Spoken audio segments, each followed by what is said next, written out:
Advances in Canthan technology have yielded a fusion of firearm and longsword. The gun saber. Only a dedicated, highly trained warrior can handle such a volatile weapon. Gun saber attacks enhance the Bladesworn's flow, allowing them to use their meditative dragon trigger.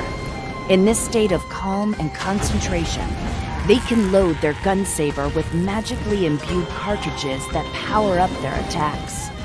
With their gun saber sheathed, they wield offhand pistols to maintain their flow.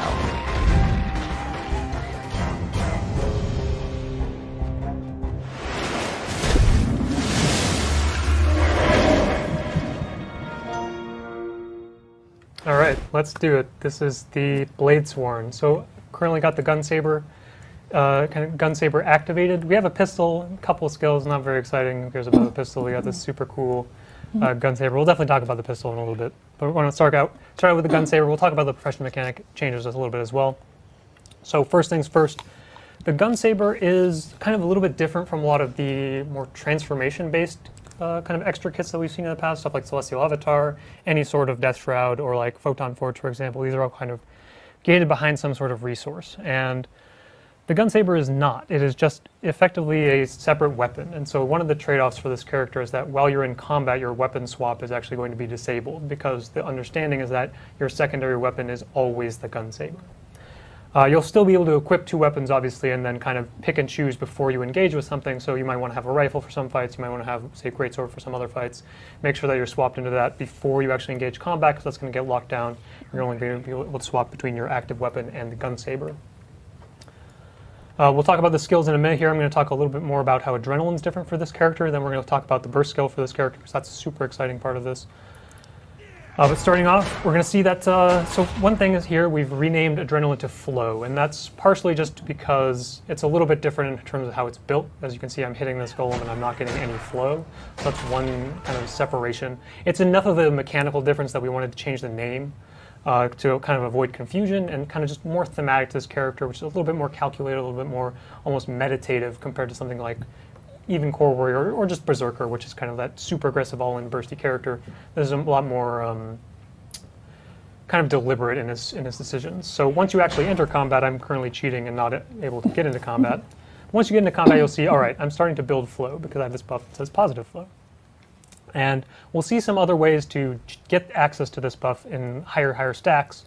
Obviously, there's still some warrior skills that just give you flat adrenaline, some traits that give you flat adrenaline. Some of these things have been modified to fit into the flow system, where some of them will actually give you increased flow rate instead of a flat adrenaline boost as they have in the past for Core Warrior or other warrior specializations. But some of them will continue to give those flat values. We kind of went through the list and decided, okay, this one makes sense as kind of that more built over time mechanic, and then some of these still need to be more bursty just to fit with the theme, either the trait line or the skill or whatever. So here you see positive flow is building up. Eventually I'm going to get to 100. This will go a little bit faster as you use some of the utility skills or the traits that give you access to more flow. But once you get to, another thing to note here, this goes up to 100 because it's kind of similar with the Revenant thing.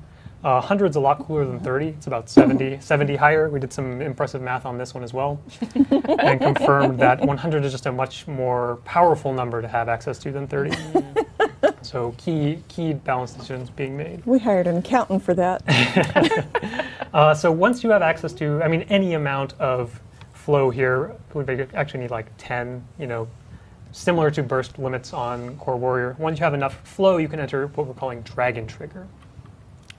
So once we get into Dragon Trigger here, you kind of get into this prepared stance and you're ready to draw and unleash the power of the gun saber.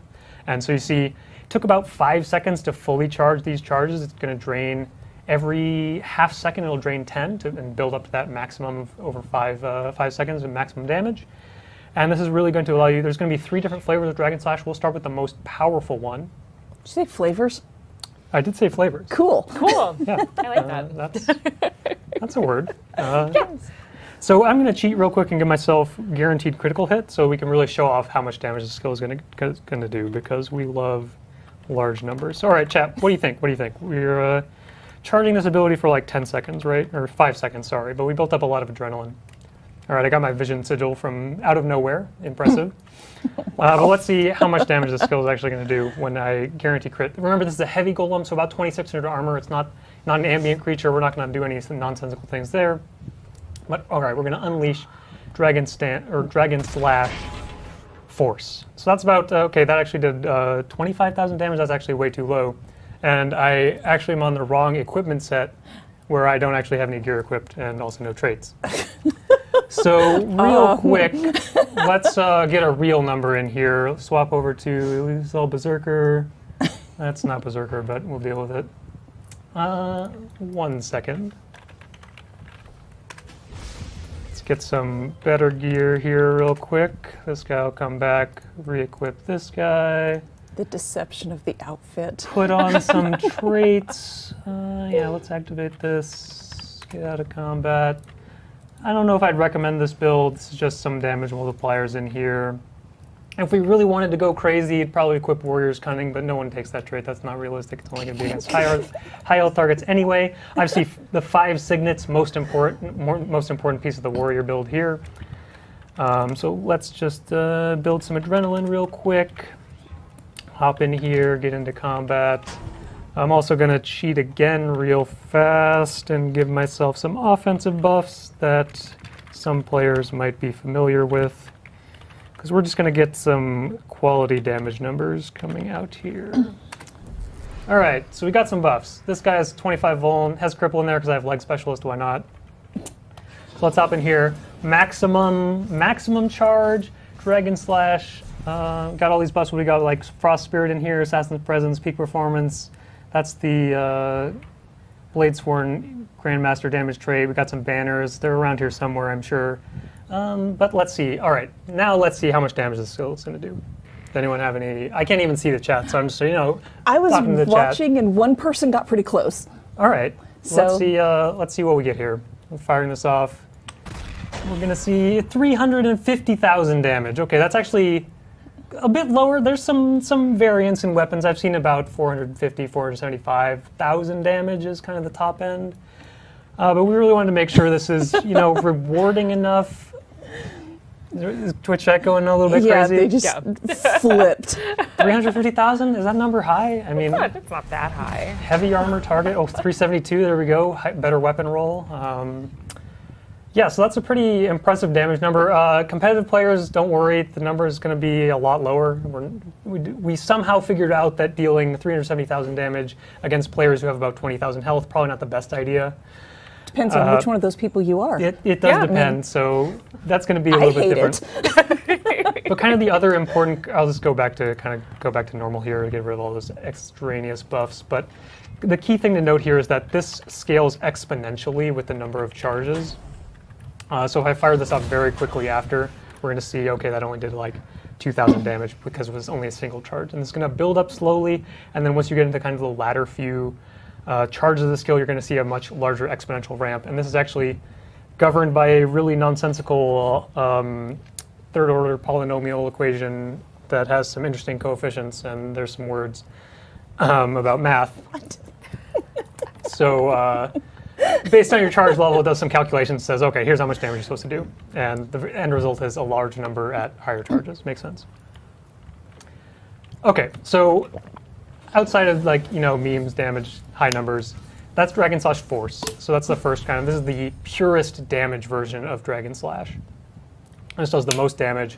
But then we also have kind of the next two. We have Dragon Slash Boost, and we have Dragon Slash Reach. And so Boost is going to have kind of this dash attached to it. We saw this in the preview video. That's going to do a bit less, only 119,000 damage. Obviously, I don't have like the super collection of PV buffs anymore.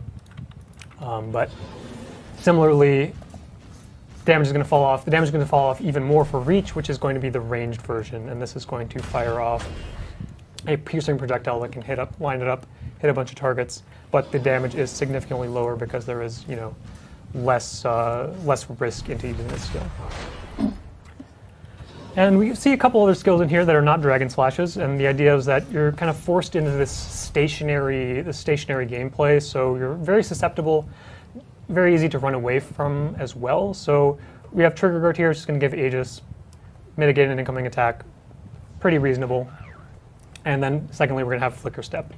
And so Flicker Step is a very, very short distance teleport. It's not going to be as exciting as Mesmer Blink or Lightning Flash or anything like that, but it gives you just a little bit of extra mobility while you're in Dragon Trigger. So you can kind of chase something down and then fire off Dragon Slash.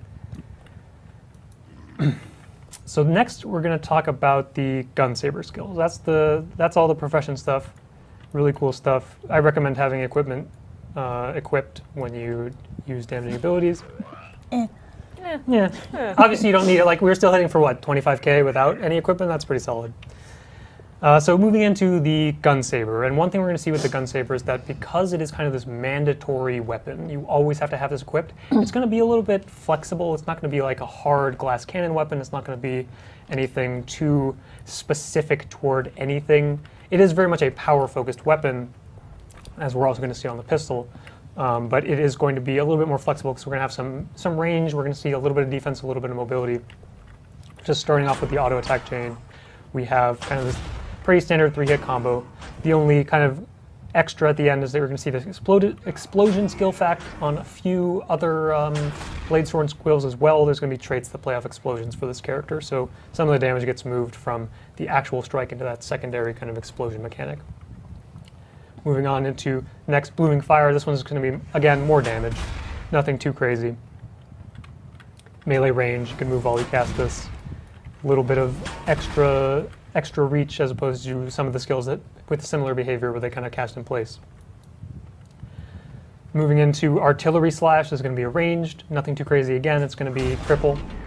I still have Light Specialist equipped, so you saw the Immobilize there, but that's not baseline of the skill. It's just a cripple, so a little bit of chase down or a little bit more kiting potential as you kind of cripple that enemy. And then we're going to get into a little more the utility side of this kit with 4 and 5. Cyclone Trigger. This is kind of a dual mode physical attack as well, where if you cast this from range, we're going to throw a projectile at these guys. But if you're a little bit closer, you're going to get a more powerful melee attack, and that's not going to double hit. You saw this guy over here is a little bit out of range, so he gets the projectile attack. Everything else that's close is being attacked by the melee attack for just a little bit extra damage. And this is also a projectile block, so this is a good opportunity to play around, say, rapid fire is incoming, block the rapid fire, also throw a projectile out, deal some extra damage there. And finally, we're going to have Break Step, and this is mobility of the kit. Pretty similar mechanic to Rocket Boots on Engineer, where it's going to kind of do this blast in place at your starting location, and then you're going to dash a little bit further away. So it's going to set up the rest of your kit. You can pop that off right before you get into Dragon Trigger and prepare your kind of maximum burst skill, or obviously just sets up the rest of your melee skills in the kit. Notably, you guys are going to see ammunition on all these skills. We're going to see a lot more of that once we get into the utilities as well. Ammo is a common theme for a lot of the skills on this character, and so we're going to see some more exciting ammo interactions in the traits and also on the elite skill once we get there. I won't equip that one quite yet because I don't want to spoil it. It's pretty exciting, pretty powerful cooldown. Very, very strong elite skill. So anyway, let's get in the pistol, which I don't even have equipped. That's a minor oversight. But pistol kit. So Warrior Offhands. It's kind of already this pretty saturated design space where you have so many options. You have shield, you have axe, you have sword, you have warhorn. The list goes on and on and on because Warrior has so many weapons available to them. So when making a new Warrior Offhand, we want to make sure that it has kind of a unique space. And so we look at axe. Axe is like damage and damage. It's just the purest glass cannon version of the Warrior Offhand. Compared to something like shield, much more defensive and CC. Stuff like Warhorn moves into that more supporty role. Mace is kind of a mixture where it's CC and damage. So the pistol kit, we're going to see a bit of damage and a little bit of mobility. So kind of finding that unique niche in between everything else that Warrior is already doing in the offense slot. Starting here with Dragon's Roar, this is the big damage payoff. So we see here 6 ammo. I'm going to stop cheating cooldowns for a second here so we can see this actually has a recharge. The way this skill is going to work, it has 6 ammo, but the way the skill works is that it fires all of your ammunition every time you use it. So you cast it with 1, you cast it with 6. It's going to give you a variable amount of damage. You saw that we got 6 separate attacks because we had 6 ammo.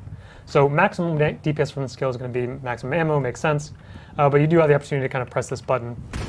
And there is a trait that's going to give you a little bit of extra value for spending ammunition. So there may be opportunities where you just want to keep pressing 5, keep pressing 5, keep pressing 5 every 5 seconds as that comes off cooldown. And that's going to synergize really well with Gunstinger. Here's the 4 skill. This is a little bit of mobility. Pretty short dash. The 300 range here is a little bit, misleading because that's more of the dash range, and you have the melee attack at the end here.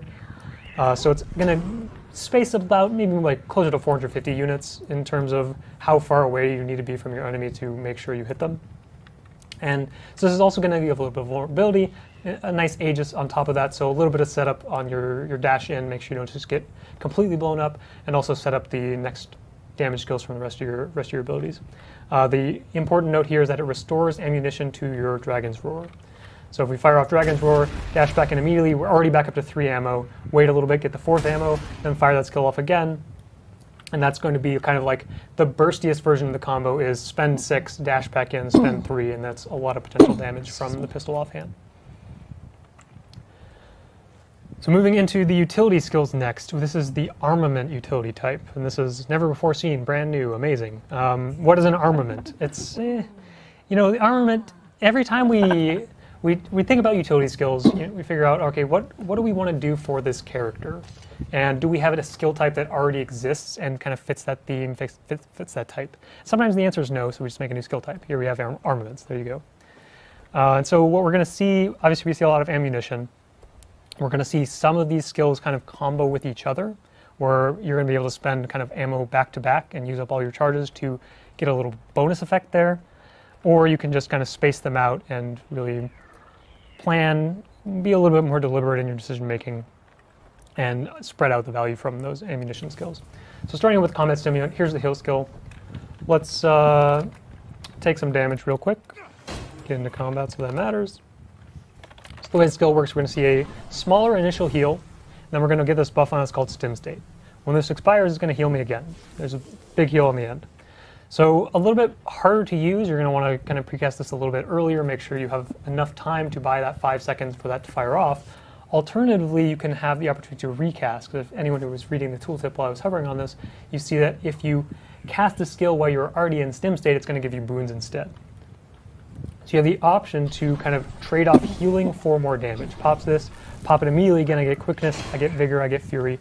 Very powerful offensive boons, and vigor on top. Dodges are always good. But that's going to kind of lose the secondary heal of the first cast of that skill. You'll still get it from the second one, but you give up the big heal of the first cast in exchange for boons. So a little bit of a decision point there. If you want to maximize damage, you want to maximize sustain. Just want to maximize sustain, you're probably going to fire this off, wait for it to go, sit around here, 5 seconds, 5 seconds, 5 seconds, there we go, then pop it off again. That's time to take a drink. We could probably take a drink. We could charge Dragon Slash in that time. Pretty convenient. So that's going to maximize your healing from the ammo skill there. Moving into the utility skills, we have Bulletproof Barrier. So this is kind of a, I mean, similar. We've seen like Wall Reflection in the past. This is a little bit different because it's only a projectile block. And the little bonus on top is that it's also going to be an explosion with a little bit of damage tacked on. So this is going to be useful in those big Wova fights, PvE. Maybe you care about projectiles every once in a while. The explosion is going to be a little bit of value for kind of upkeeping those traits that care about that.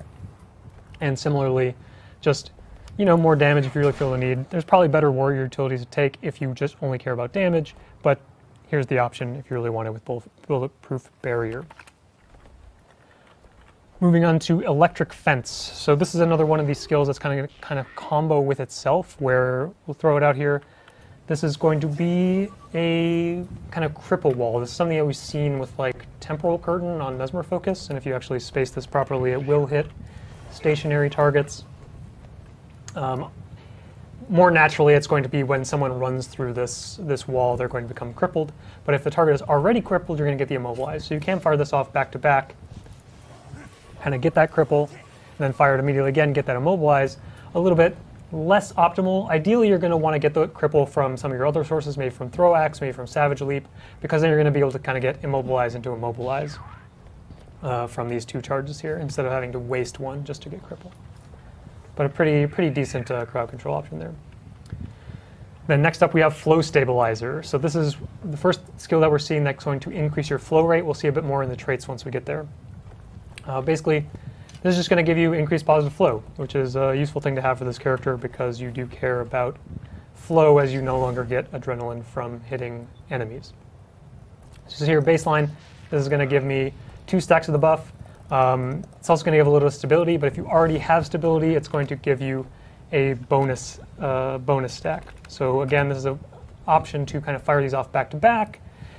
Already have stability, fire this off again, I get 3 stacks from the next one. This actually stacks up to about 25. You're probably not going to be able to cheat like me when you're on live servers. If you can, that's not a good thing. Oh my God. But again, ideally you're going to want to get stability from a different source, whether it's your teammate gives you stab or you maybe take balance stance, because that's going to allow you to use both charges for the maximum value, but you do have the option to kind of chain these together if you feel the need to. Finally, we're going to get into the stun break. This is the only utility skill that is not an ammo skill, just because we've seen kind of the danger of ammo stun breaks. Warrior already has one with Shake It Off as well, so we're a little bit worried about giving another ammo stun break. And this one's not going to be ammunition, but it's still that armament. Pretty standard kind of backwards roll into plus evade frame. It's going to drop a mine there that does a little bit of damage if one of these enemies was kind enough to run over it. Unfortunately, they're all stationary golems, so that's not quite an effective plan, but pretty reasonable stun break option here. And finally, we're going to get to the elite skill, which I kind of touched foreshadowed a little bit earlier, where this skill's kind of crazy.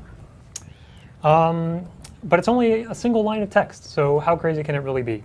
There's only one skill fact here. It's nothing like the Harbinger Elite that we saw about a month ago with every moon in the game. Nothing like that. But this is a very potent line of text, and so it says, reload ammo on all of your profession skills.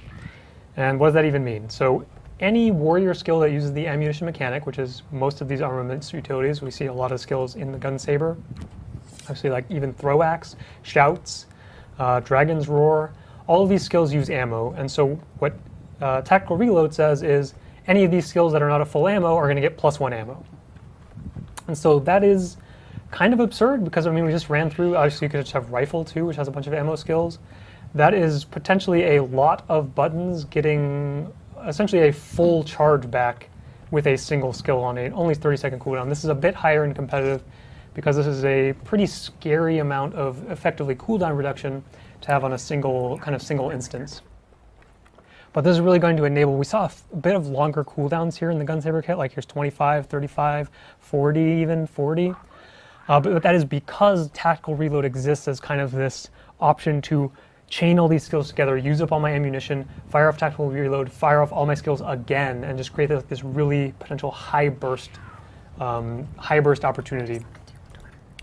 So I know we're really excited to see how this skill plays. I'm personally a little bit scared to see how much this is going to be refunding players in terms of the number of skills you get back, but it's also going to be a really fun skill to use, I think, especially once we get into some of the ammo traits, which we'll talk about a little bit later. Because that's all we have to talk about on the profession side for the Bladesworn. Again, I would not recommend this build to anybody, just default loadout. We're getting into the traits here. So let's again start off with the minor traits. Dragon Scale Defense. It says when you're struck while you're in Dragon Trigger, quick refresher, Dragon Trigger is the burst stance of the gun saber. So while I am in this stance, if I get struck, I'm going to get a little bit of protection there. Another thing, it's just another case of very immobile, very susceptible, so give a little bit of prot to the character there. Then moving into the Grandmaster damage trait, Guns and Glory. This is a stacking ferocity bonus every time you hit with an explosion. So we saw a lot of explosion skill facts across all the skills when we were going over those earlier. This is going to, each time you hit with one of those, it's going to stack this duration up longer and longer and longer. Maintain that ferocity just for the damage bonus. It's nothing too crazy, as usual, minor traits, nothing too crazy. It's good to see. Anytime there's a crazy minor trait, I just probably do like a double take and be like, why is this so complicated as a minor trait? But nothing to see here. So let's then move into the adept trait slot. And so what we're going to see some common themes in kind of these vertical trait lines. So in the adept slot, there's going to be a theme. In the master slot, there's going to be a theme. Grandmaster slot's going to have a theme. The theme of the adept trait slot is increased flow rate. We talked a little bit about flow earlier. We saw it in one of the utility skills. This is the natural flow or adrenaline gain for this character, so we really need to have some options available in the trait slots to increase that gain because you no longer gain adrenaline from hitting enemies. So starting with reverse flow, incoming healing increase. And also whenever you heal yourself, increases flow rate. So this is similar trigger to like incoming heals. Traits that care about healing yourself, where it won't trigger off like regen ticks because it would just blow out way too hard. But anytime you use a heal skill, stuff like that, that's going to trigger this and give you that positive flow buff. So if I have this fire off stim state, gives me a positive flow. There you go. Next up, we have Swift as the Wind. So this is movement skills grant swiftness and then also flow rate increase. So this is going to play really well with just Warrior. Warrior has a lot of movement skills. We already see value of stuff like Warrior Sprint, which cares about movement skills. And so again, just having more and more movement skills is going to give you more and more flow. So we see a little bit there on Break Step, 2 ammo there. Hop out, maybe we do like Savage Leap, get some more flow, and so on and so on.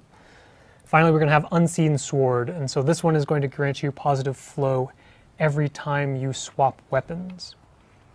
It's also going to do kind of a small radius, that's the word I was looking for, small radius kind of AoE damage attack around you, and also the positive flow rate. So nothing too crazy, just another flavor of flow generation. Moving into the Master Tier slot, we're going to see rewards for using ammunition skills, and specifically the final ammunition skill of a skill. So when you're down to 1, press an ability, this is going to give you a bonus. In this case, Unshakable Mountain, Barrier. Nothing too crazy. Defense. If I want defense, I'm going to get a lot of defense because I'm going to be firing off many skills with some amount of ammo. And each time I run out of ammo, which is not possible when I have no cooldowns, but we'll just demonstrate real quickly. There you go, a little bit of Barrier there.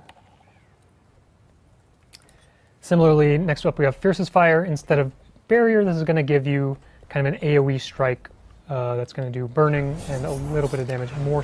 More importantly, it's going to do burning, and then a little bit of damage on top of that. So just another way to kind of get more burst potential, because I think kind of potentially the most powerful, the highest upside I think of any of these is going to be Lush Forest here in the bottom, which says using the final round of an ammo skill recharges the cooldown of all of your equip skills. So this is also just super powerful because, I mean, I'm not going to spend so much time pressing all these abilities and see the maximum value of the skill. You guys will get your hands on it. You'll see just how strong this can be, because 1 second recharge per ammo skill that you use the last ammo slot of. So you can have a full bar of ammo skills, a lot of shouts, a lot of rifle, and potentially get a lot of cooldown reduction from that trait. And then finally, we're going to see in the Grandmaster trait slot some Dragon Slash augments, I suppose. Augment, bad word because we just use the skill type for the catalyst, but modifiers to the Dragon Slash. So starting up at the top, Immortal Dragon. This is going to say heal yourself for a percentage of outgoing damage from Dragon Slash. As we saw earlier, if you're hitting something for say 400,000 damage, 8% looks like a lot more of a powerful heal than it may seem on its face. It's just a little bit more of a sustain option. Take a lot of incoming pressure while you're charging up Dragon Slash, get a lot of that back because you have Immortal Dragon slotted. Alternatively, if you just want to be super aggressive, go kind of, I guess we'll see a little bit more offense at the bottom. So this is maybe not the most aggressive, this is the most guaranteed version of Dragon Slash. Ignores blind, little stun in there, also unblockable. This is just going to allow you to kind of unleash the most threatening version of Dragon Slash.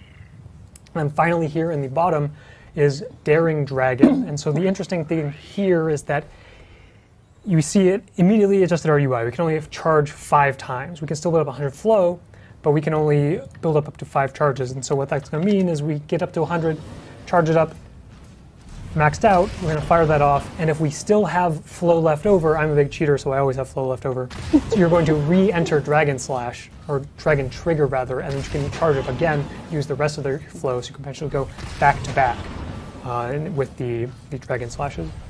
This is also going to be a little more valuable in PvP, potentially, because of the kind of different scaling of the Dragon Slash build-up. We talked a little bit earlier about how it scales very steep exponentially.